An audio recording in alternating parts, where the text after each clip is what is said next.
Farmers in Mexico's Chihuahua state are protesting water payments to the United States. The farmers argue that they've been left with almost no water for their crops. They ambushed hundreds of soldiers last month, seizing control of one of the region's major dams. According to the New York Times, water from the area stopped flowing to the U.S. for over a month. Natalie Kitroeff has been following the story. She's a foreign correspondent for the New York Times, covering Mexico, Central America, and the Caribbean.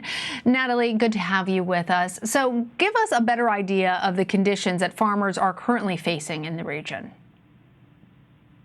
So far, 2020 has been one of the driest years in the last 3 decades in Chihuahua. So these farmers are facing a severe drought.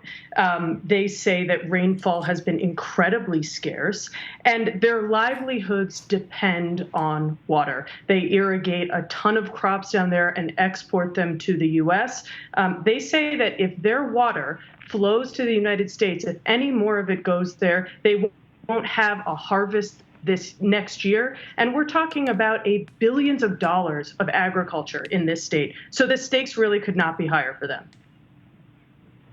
And you also report that these farmers took over the dam armed with sticks, rocks, homemade shields. How were they able to repel the National Guard and retain control of the facility for so long?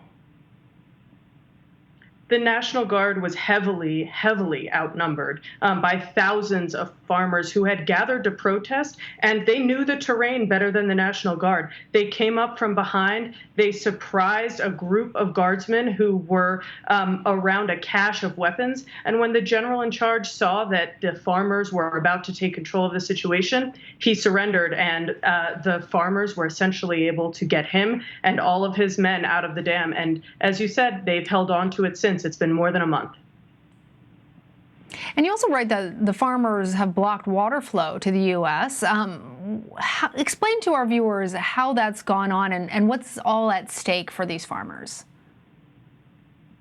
So there is still water that is flowing to the United States, but the farmers have prevented the water that is in their dam from going to the U.S. And that has made it harder for Mexico to pay what is its debt to the United States. Under a 1944 treaty, the U.S. and Mexico have to share flows from the Colorado River and from the Rio Grande.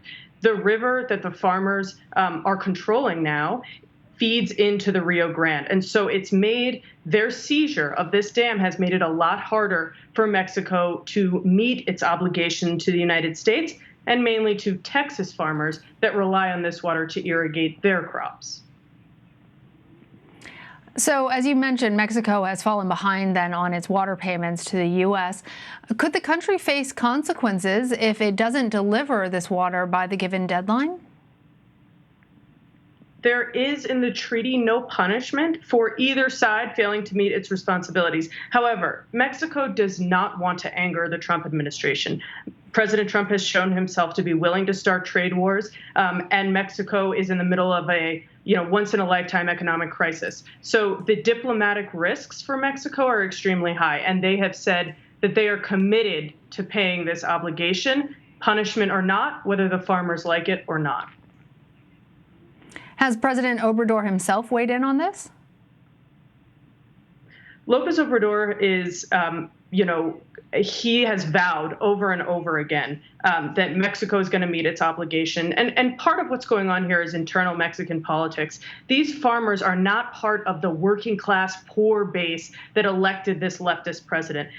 They are relatively well off. They live in a northern state that's generally a bastion of the conservative opposition in Mexico. And again, he has over and over again acquiesced to the policy priorities of the Trump administration in order to avoid conflict. He's doing that again here. All right. Natalie Kitroeff, thank you. Thank you.